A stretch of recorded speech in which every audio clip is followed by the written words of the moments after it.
Grabe mga kababayan, napakatinding revelasyon ang sinabi ni Tatay Digong patungkol dito kay President Bongbong Marcos.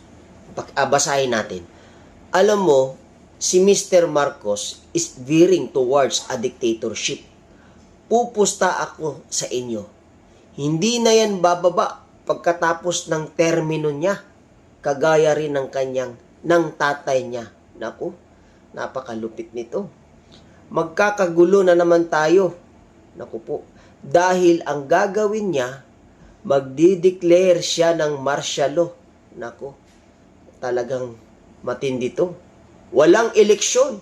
Yan ang gagawin ni Grabe to Siya ang mag-e-elect, gagawin niya kung anong ginawa ng tatay niya. Hindi na rin siya makababa. Mahihirapan na siya.